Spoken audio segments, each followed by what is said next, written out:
ever find yourself having to adapt to a new situation, a difficult situation that may have been unexpected or expected, just having to adapt to a new situation? Flexibility is the ability to do that and the willingness to do that. So in this presentation, I'm going to be showing you guys, I'm going to be presenting to you guys my best strategies and my personal tips that I found to be the best to work with me, my lifestyle, and my ability to adapt to new situations. So it's basically, I have a journal right here. I'm going to be presenting to you guys in this journal. I have really tiny handwriting, so I hope you guys could see that. But basically, I have like a little outline right here, which shows like a little bit of things that you could do to use flexibility. So right here I have organization, pros and cons, avoiding procrastination, stuff like that, sleep, like self-care, motivation. Like these are all things that you need in order to use flexibility in your life, in my opinion. So for example, a way we'd use flexibility, I feel like people use it on a daily basis, but one of the major points that actually I had one of my classmates present to me was COVID-19, which was a really good example because we all had to adapt to a new situation during COVID-19. Some of us got laid off a job, some of us had to update our schedules. Like me personally, my schedules, I had less hours because of less service in my business. We had to stay 6 feet apart, we had to wear masks, we had to wear gloves, we had to be more cautious. Like even in the beginning, some people were hoarding things, how the toilet paper ran out. We all had to adapt to that I personally adapted by grabbing baby wipes before those ran out too, because I couldn't get toilet paper in time. Some people even went to the extent to sanitize all their grocery items they got from the store, sanitize everything that was touched every like 30 minutes, wash their hands over and over again.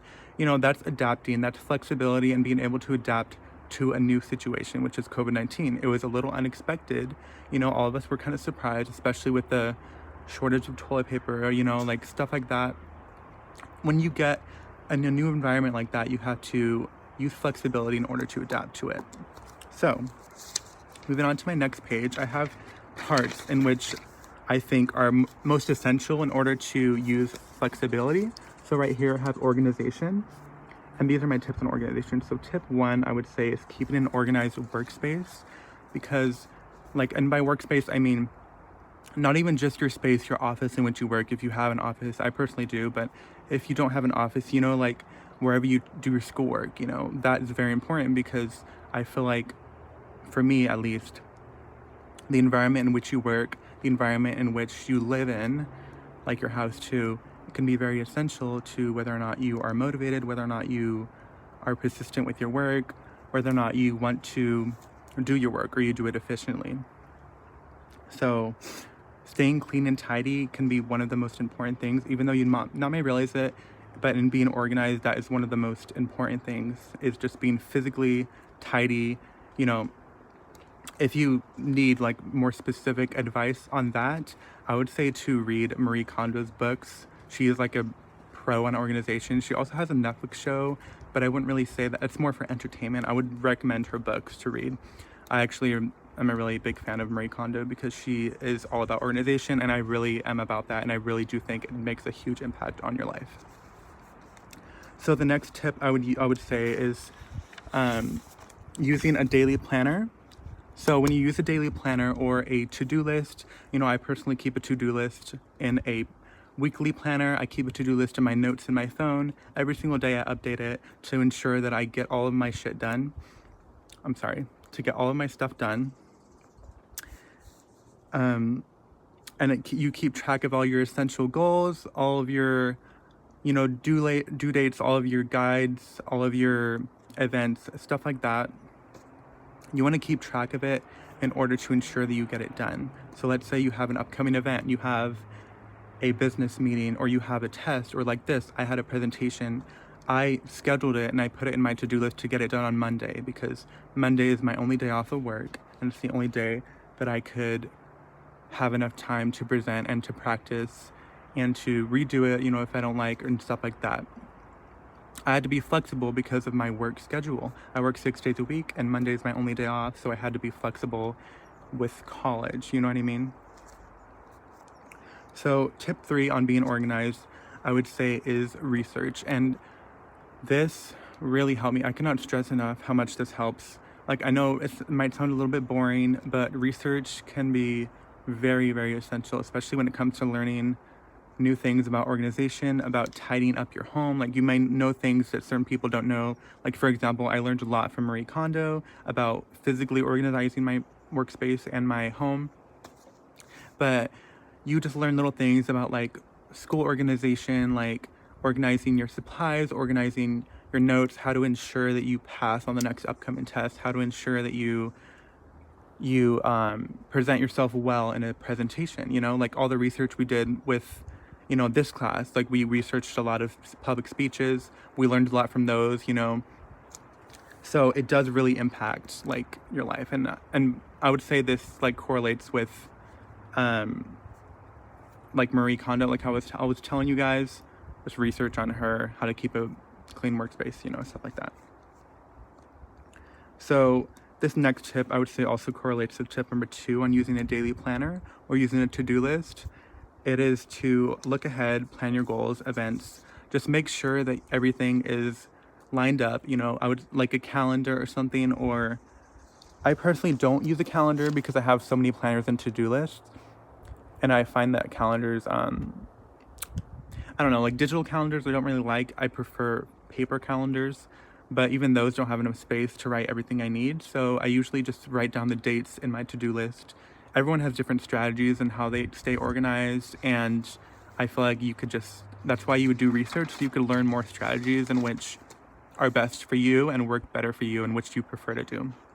So that's for organization. I feel like that's honestly one of the most important things. So the next tip, or the next part, I would say, is motivation. And as you could see, like these steps all correlate with flexibility. In my opinion, I think that these all are essential in order to be flexible. So my first tip for staying motivated is, organization and motivation go hand in hand. Just like I was telling you, in order to be motivated, you must be organized, vice versa. My next tip is to find your source of motivation. And by this, I mean, find what motivates you. Like for me, the dedication, the drive, my future career, stuff like that will motivate you. But there's also little things like your hobbies. Sometimes hobbies will give you that drive and motivate you. Like for me, listening to music really motivates me. Like sometimes I'll wake up in the morning and I'll just be unmotivated. I don't want to do anything today. I'll play a song or two, and that'll motivate me more. I'll have a good breakfast. Just little things like that really matter and really make a good impact on you. And for me, one of the biggest motivation factors is music.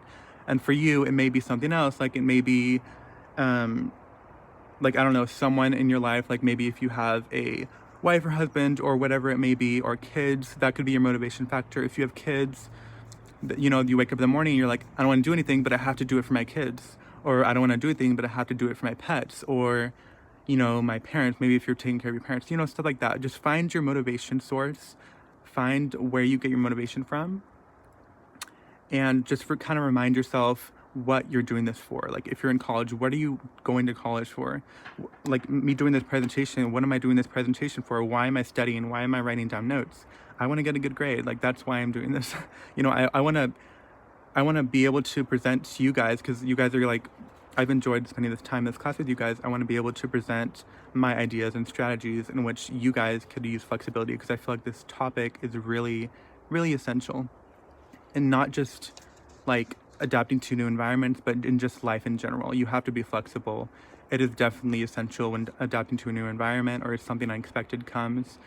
But just life in general, like every day you have to be flexible with something, like, or every week, if like, let's say you're working with customer service, you get an unexpected rude customer, or or an unexpected old friend that comes in your work, and you didn't expect them to come.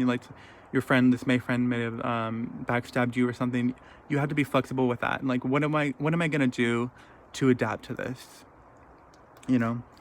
So the next thing on motivation I would say is don't get bummed out if you fail. Don't beat yourself up. And I know you've probably already heard this one like a million times, but I cannot stress enough how important this is, because failing is important itself. I have failed so many times on many things. I'm sure most of you guys, everyone has failed. And the reason why this is essential, because you learn from your mistakes, and it's self-explanatory. Like, you just learn. Like, let's say if you fail on a test, okay, why did I fail on this test? Maybe I didn't study enough. I know for next time to study more. Okay, why did I fail in this relationship? Did I do something wrong? Like, why didn't this work out? What can I look for in the next relationship? It's like every time you fail, it's a learning lesson, and learning lessons are always positive. So the final tip for motivation is to break bad habits. And let me give an example. Bad habit. Let's say one day you need to clean your messy room, right? Your room is messy and you haven't cleaned it in a few weeks. You clean it, it takes about 2 or 3 hours to clean it, and it's clean for a few days, but then it gets messy again. And it doesn't get messy again because you haven't cleaned it every day. It gets messy again because of your bad cleaning habits. You don't have to clean that long, that often, if you have better cleaning habits, if you have better hygiene. Instead of throwing your clothes on the floor near the hamper, throw them in the hamper. Instead of not making your bed, make your bed. Instead of not vacuuming every day, vacuum every day. Like, it's easier to clean more often, or to stay more organized, fold your clothes more so things don't stock up. Like, let's say if you have a cat, don't let their litter box fill out. Like, that's just gross. It's bad hygiene. Let's say if you have really long hair, don't let the hair build up in your carpet. Clean it daily, or like brush your hair out. Make sure you don't get all knots. It's just stuff like that. It all correlates with like your bad habits. Let's say you don't need to make more money. You need to have better spending habits. You don't need to lose weight. You need to have better eating habits. It's just stuff like that. Small habits are far more important than you think, is basically what I'm saying. So the next part is balance. And as you could see, like as I've mentioned before, these all correlate with each other. They're all kind of similar because they all are essential for being flexible. So the first tip, or I would say it's not really a tip, but the first thing I would say is, if you're like me, you have to balance work and life. And it could be very difficult, because balancing not just work, life, and school with a really tight schedule, being in college, working full time, and balancing your personal life can be very difficult. So finding time, and like this kind of correlates with the organization aspect, to-do list, planners, finding time to kind of sit back, reflect, organize everything, take time for yourself, take time for self-care, take time for, good hygiene. All of that really matters in the long run, because, like reflection, meditation. I don't know if you guys have ever researched about this, but meditation can be very important, especially if you have a really hectic schedule, especially if you're adapting to a new stressful environment. Like, let's say if you're moving and it was unexpected, you have a lot of your mind. You're like, oh my God, how am I going to move all my things? Am I going to be able to afford this? Where am I going to go? Like, don't stress out. That's when you need time to meditate. When you're going through stressful environments like that, that's when you need to meditate. That's when you need to sit back and realize, okay, what am I going to do? Like, take a deep breath, just breathe. What am I going to do? Just realize and reflect. What are you going to do? How are you going to do this? How are you going to go about this? Plan. Stay calm. And meditating really does help that. And I could promise you guys, like, I've been through a lot in my life, and meditating has helped me so much to just stay on track. Like, I've had so many times where I would be pushed down, or I would be, like I would have obstacles in my life where it would just be so difficult at times, but I wouldn't stop. I wouldn't stop motivating myself, and meditation does really help with that. So the next tip on this one, which is actually the final tip, I basically went all over all the tips with what I just said, is sleep. It's part of self-care. I put it as its own tip. I could have just involved it in self-care, but I put it as its own tip because having enough sleep, especially when you're working all the time, especially with a physical job, you're using your brain a lot, you need sleep. Like, it's very important. Sometimes I skip sleep because I have so much to do. I was like, you know what? I need to get this done. I need to skip sleep. I have a test that's due tomorrow. I need to skip sleep.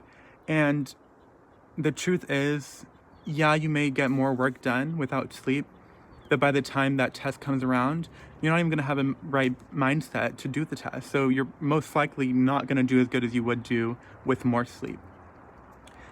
Or what about the next day you have an interview? You have to interview someone, or you have to do a job interview, or you have a business meeting.